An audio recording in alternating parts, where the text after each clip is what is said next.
여러분 안녕하십니까? 황교안입니다. 대한민국은 자유민주주의 공화국입니다. 누구도 이를 흔들 수 없습니다. 국민 여러분, 요즘 밤잠을 잘 이루지 못하실 것입니다. 정치인의 한 사람으로서 참으로 죄송하다는 말씀을 드립니다. 정치인 여러분, 요즘 많이 힘드실 겁니다. 그러나 자업자득입니다. 그리고 선관위의 부정선거 주동자 여러분, 그동안 남모르게 자행해왔던 선거 조작이 대통령의 특단 조치로 인해서 서버 포렌식으로 모든 것이 다 들통날까 봐 전전긍긍하고 있을 것입니다.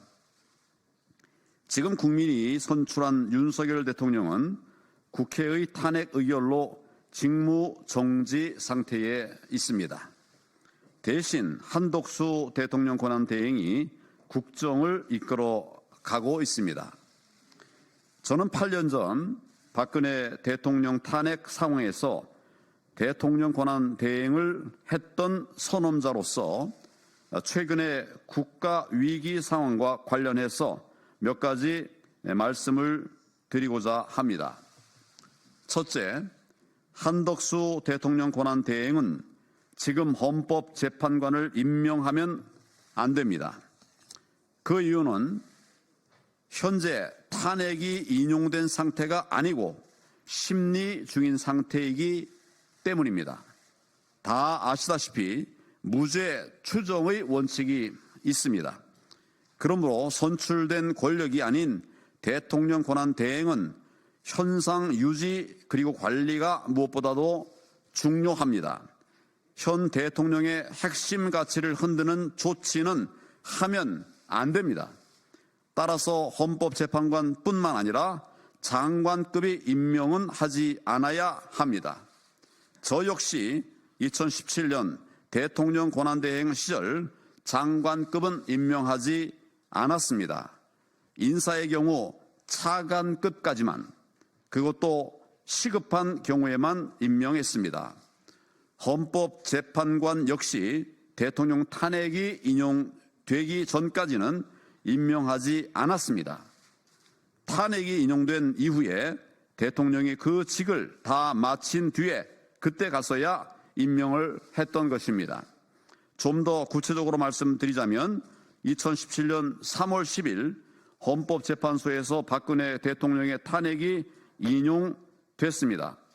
그런데 그 이전인 같은 해 1월 31일 박한철 헌법재판소장이 퇴임함으로써 헌법재판관 공석이 생겼으나 당시 대통령 권한대행이었던 저는 새로운 헌법재판관을 임명하지 않았습니다. 왜냐하면 당시는 헌법재판소에서 대통령 탄핵을 심리 중인 상태였기 때문입니다. 이후에 3월 10일 헌법재판소에서 박근혜 대통령의 탄핵이 인용됐습니다. 그리고 나서 3월 29일 이선의 헌법재판관을 제가 임명했던 것입니다. 그러니 한덕수 대통령 권한대행께서는 탄핵이 인용되기 전까지는 헌법재판관을 임명하면 안 됩니다. 임명하지 마십시오. 다른 장관도 마찬가지입니다. 청문회를 거쳐야 하는 직급은 임명하지 않으셔야 합니다. 이는 국정의 정상적 운영을 위해서입니다. 저도 그랬듯이 한덕수 대통령 권한대행께서도 그렇게 하실 줄로 믿습니다.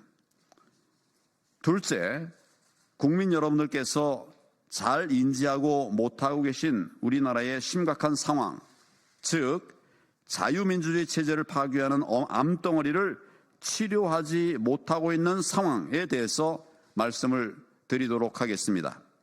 우리나라 자유민주주의는 말기암에 걸려 있는 상태입니다. 그 암덩어리가 너무 커서 비상계엄이 아니면 백약이 무효하다고 대통령이 판단할 정도입니다. 그렇다면 왜 말기암 상태인지 말씀을 드리도록 하겠습니다. 첫째, 선거를 통해 민의가 고스란히 반영되어야 하는데 전혀 그렇지 못하기 때문입니다. 민의가 정확히 반영되어서 제대로 된 투개표로 대통령이 선출되고 국회의원들이 뽑혀야 하는데 그 시스템이 전혀 작동하지 않고 있다는 점이 바로 말기암이라는 것을 말해주는 것입니다. 둘째, 소위 여러분이 말하는 극우 유튜버들이 부정선거 문제를 제기한다면 선관위는 그렇게 의심받는다는 사실 자체에 부끄러워하고 합당한 설명을 통해서 하나하나 의혹을 풀어줘야 합니다. 그러나 선관위는 오히려 의혹을 감추고 소송으로 윽박지르고 또 말도 안 되는 엉터리 답변을 내놓고 있다는 것입니다. 셋째, 사회에 이렇게 큰 암덩어리가 있으면 언론이 항암제 역할을 해서 정상 세포는 살려두고 암세포를 골라서 죽여야 하는데 전혀 그렇지 못한 것입니다. 언론은 암덩어리가 너무 크니까 이거 치료 안 되니 이제 모른 채 하자 이렇게 했을지도 모르겠습니다. 혹은 저거 정말 극우 유튜버들이 늘 떠드는 헛소리 이렇게 치부하는 그런 기사로 가름하고 말았습니다. 언론이 시비를 제대로 가려줘야 하지 않겠습니까? 정상세포는 지켜주고 암세포는 골라서 공격을 해야 하지 않겠습니까? 핵심과 치부를 파고드는 제대로 된 취재를 통해서 또한 언론사 사설 등을 통해서 암세포를 죽여줘야 하는데 그 기능이 전혀 작동되지 않고 있습니다. 다시 말해 암덩어리가 있는데 치료를 하지 못하고 있는 상태라는 말씀입니다. 저는 당대표 시절이었던 4.15 총선에서 부정선거 세력의 조작에 의해 선거에서 참패한 이래 지금까지 수년 동안 부정선거 규명과 방지에 목숨을 걸어왔습니다. 왜냐하면 자유민주주의를 파괴하는 이 암덩어리를 제거하지 않으면 대한민국의 미래는 없기 때문입니다. 이미도 치명적인 결과를 가져오고 있지 않습니까? 이는 좌파 우파를 따질 사안도 아닌 것입니다.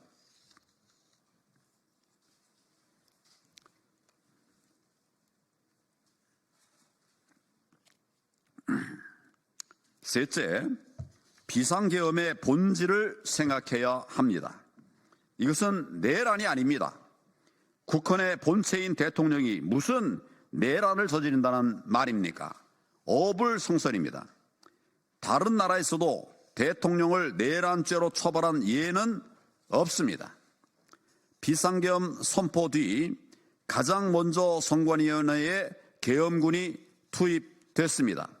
그 숫자도 297명으로서 국회에 투입된 280명보다 더 많습니다. 대통령도 그리고 김용현 전 국방장관도 부정선거 문제 때문에 극약 처방을 내린 것이라고 했으니 이 부정선거 문제가 과연 그런지 아닌지를 가리는 것이 최우선이 되어야 하지 않겠습니까? 그런데 다들 딴소리만 하고 있습니다. 즉 달을 가리키는데 손가락만 보고 있다는 것입니다. 부정선거라는 달은 안 보고 계엄군 투입만 보면서 내란이라는 프레임을 걸어 놓았습니다. 이런 프레임은 야당이 국민을 대상으로 걸어놓은 것인데 언론 역시도 이 프레임 속에 빠져 내란이라고 하면서 그 연장선상에서 탄핵을 외치고 있습니다. 한마디로 야당이 내란이라는 선동 밴드웨건에서 빵빠레를 울리는데 언론도 거기에 동승한 것입니다. 그런데 이번 비상계엄의 최종 목표는 부정선거 발본색원이었습니다. 즉 비상계엄의 본질은 선관위 압수수색을 통한 자유민주주의 체제 지키기였다는 사실입니다. 그동안 야당은 부정선거에 부자도 꺼내지 않았고 언론은 극우 유튜버의 대통령이 현혹돼서 그렇다 이렇게 슬쩍 뭉개고 있습니다. 이처럼 야당과 왜곡된 언론의 야합은 대통령의 계엄을 내린 획책 여론으로 비화시켰고 대통령의 계엄을 내란 획책 여론으로 비화시켰고 이를 의식한 경찰, 검찰, 공수처 이런 공무원들이 정말 대통령 체포 운운하면서 부와 뇌동하게 된 것입니다. 지금 대한민국은 겉은 멀쩡한데 대한민국의 자유민주주의는 말기암에 걸려 있습니다. 대한민국이 어느덧 가짜들이 판치는 세상이 되어 버렸습니다. 부정선거는 팩트입니다. 부정선거는 저질러졌고 범죄자는 처단해야 합니다. 차고도 넘치는 부정선거 사례 중에서 제가 몇 가지만 예를 들어 보겠습니다. 첫 번째 사례, 2021년에 여당 대통령 예비 후보로 나왔던 제가 당시 TV토론에서 몇 개의 판례를 보여드렸습니다. 4.15 총선 재검표 현장에서 제가 직접 가서 제 눈으로 똑똑히 보았던 빳빳한 신권 다발 뭉치, 빳빳한 신권 다발 뭉치 투표지를 보여드렸습니다. 이것은 부정선거를 확신할 수 있게 해주는 그런 증거 사진이었습니다. 그런데 이것이 문제가 커지자 선관위가 홈페이지를 통해서 답변을 내놓았습니다. 그 답변이 무엇인지 여러분 혹시 아십니까? 선관위는 투표용지로 형상이 복원되는 특수용지를 사용했다고 그랬기 때문이라고 그렇게 버젓이 거짓 답변을 했습니다. 그러나 세상에 그런 종이는 없습니다. 여러분께서는 이 말이 고지 들려지십니까? 전문가들의 증언도 그런 종이는 세상에 없다는 것입니다. 두 번째 사례입니다. 선관위 홈페이지에 들어가 보면 유효표와 무효표의 판정 기준이 나와 있습니다. 그런데 여기에 투표지에 투표관리관 도장 날인 없이 기표된 것도 유효표라고 설명되어 있습니다. 투표지에 투표관리관 도장 날인이 없는데도 그렇게 기표가 돼도 유효하다 이렇게 설명하고 있습니다. 이게 말이 됩니까? 만약 이렇게 되면 얼마든지 가짜 조작이 가능하다는 말이 되는 것입니다. 그러면 얼마든지 가짜 표지를 만들어낼 수 있다는 말입니다. 그것을 막으려고 투표관리관 개인 도장을 찍으라고 법에 명시되어 있는데 말입니다. 왜 이런 말도 안 되는 일이 벌어졌는지 혹시 여러분 아십니까? 그 이유는 현 노태악 선관위원장이 4.15 총선 오산시 재검표 현장에서 내렸던 엉터리 판정 때문입니다. 당시 노태악 현 선관위원장은 어처구니 없게도 투표관리관 도장 날인이 없는 투표지 8장을 유효표로 판정했던 것입니다. 말도 안 되는 짓을 한 것이죠. 세 번째 사례입니다. 사전투표함은 헝겊으로 된 자루형인데 이고 당일 투표함은 플라스틱으로 돼 있는 것을 여러분들 아시리라고 생각합니다. 왜 투표함이 이렇게 다른지 정말 이상하지 않습니까? 사전투표함은 헝겊 자루를 플라스틱 통에 올려놓은 채 투표를 하게 되는데 투표가 끝난 후에는 플라스틱 통에서 헝겊 자루를 빼서 가져갑니다. 그런데 헝겊 자루형 사전투표함은 보안 스티커도 잘 붙지 않을 뿐만 아니라 헝겊 자루와 투표함 뚜껑 사이로 손이 쑥쑥 들어갑니다. 바꿔 말하면 얼마든지 가짜 투표지를 집어넣을 수 있다는 말입니다. 이런 사실을 아시는 분들은 아마 많지 않으실 것입니다.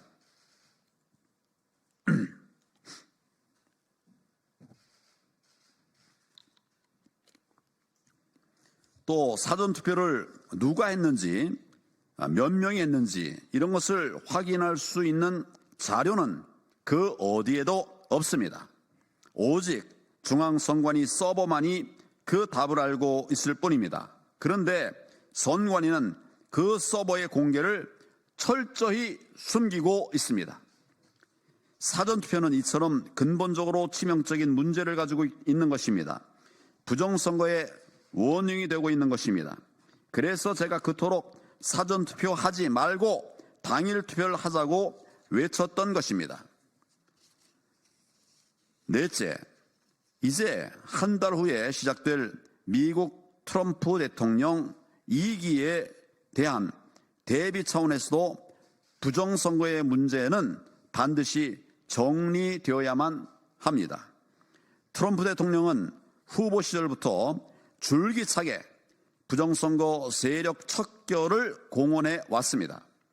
트럼프 대통령 취임 후 한미 간 신뢰의 바탕 위에 한미 동맹을 돈독히 하기 위해서라도 우리나라의 부정선거 세력을 척결하는 것이 필수적입니다. 지금 미국을 비롯한 세계 각국 정치계에서는 최근 수년간 적지 않은 나라에서 발생한 부정선거의 배후 세력으로 중국을 지목하고 있습니다. 또한 한국산 전자개표기를 지목하고 있습니다. 그러므로 우리나라 역시 이제는 부정선거 문제를 국내 문제로만 볼 것이 아니라 국제적 판도를 바라보는 넓은 시야를 가지고 이 문제를 바라보면서 해결해야만 합니다. 우리나라의 부정선거 세력을 뿌리 뽑지 않고서는 탈취당한 국민의 주권을 국민에게 되돌려드리지 않고서는 결코 대한민국의 정의를 세울 수 없습니다. 자유민주주의를 지킬 수가 없다는 말씀입니다. 지금 우리나라는 그런 비상 상태입니다. 다섯째, 이제 누가 국헌을 문란케 했는지를 따져봐야 합니다. 선거를 조작해서 이 나라의 진정한 권력자인 국민을 속이고 또 국민의 신성한 주권을 탈취한 부정선거 세력들, 가짜 국회의원들을 국회에 들여보내 가짜 거대 야당을 만들어서 정부 인사에 대한 막무가내식 탄핵을 일삼고 또 국정을 중단시키기 위해서 온갖 강짜를 부려온 부정선거 세력들, 그들이 국헌을 문란케 한 세력인지 또 아니면 부정선거 세력이 대한민국 자유민주주의 시스템을 붕괴시키는 것을 저지하기 위해서 또한 법원조차도 선관위를 일방적으로 편드는 행태를 보이기 때문에 선관위의 서버를 압수수색하기 위한 유일한 방법이 비상계엄이라고 판단하고 대통령의 헌법상 권리인 비상계엄을 선포했던 윤석열 대통령인지 누군지 여러분들은 이제 판단하셔야 합니다. 많은 국민들이 심지어 국민의힘 의원 중에서도 아직 오해하는 분들이 있습니다. 국회가 국민을 대표한다고 또 국회의원은 국민에 의해 선출된 권력이라고. 그렇다면 얼마나 좋겠습니까? 그러나 그렇지 않습니다. 아닙니다. 부정선거로 국민의 주권을 찬탈한 세력들이 지금 국회를 장악하고 있습니다.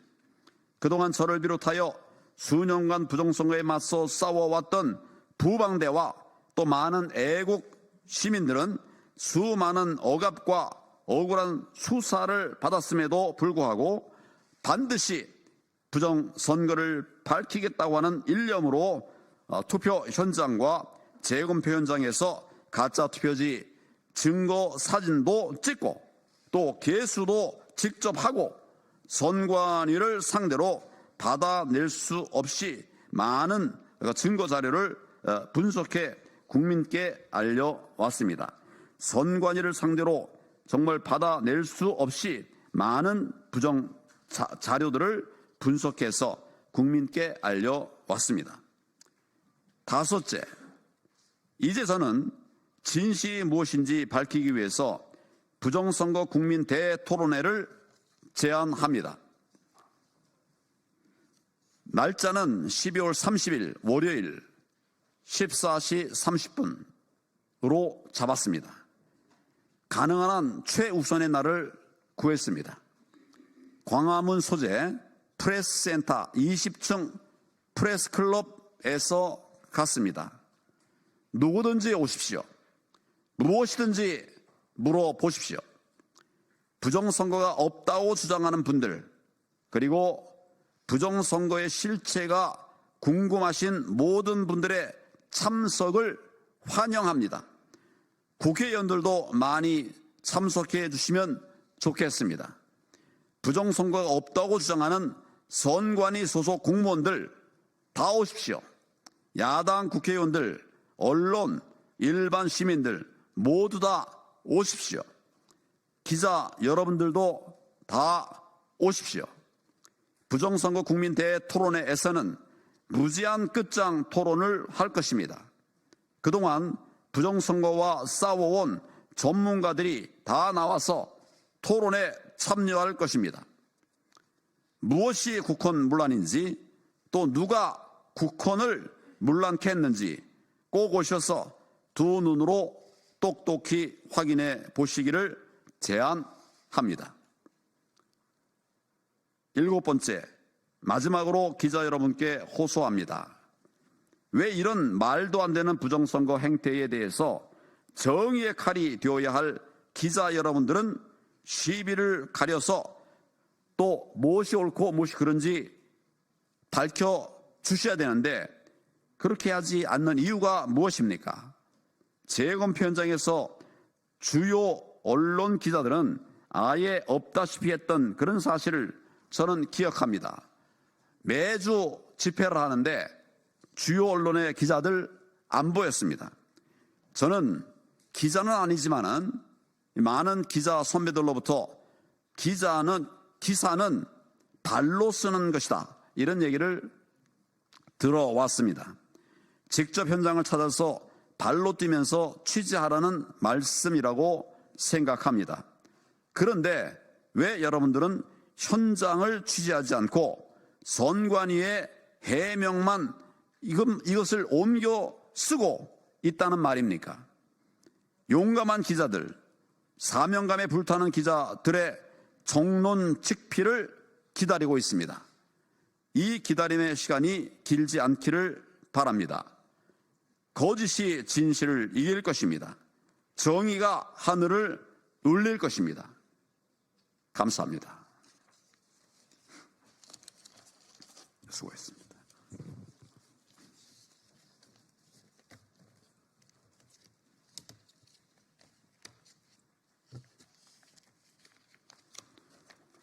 수고 많으셨습니다.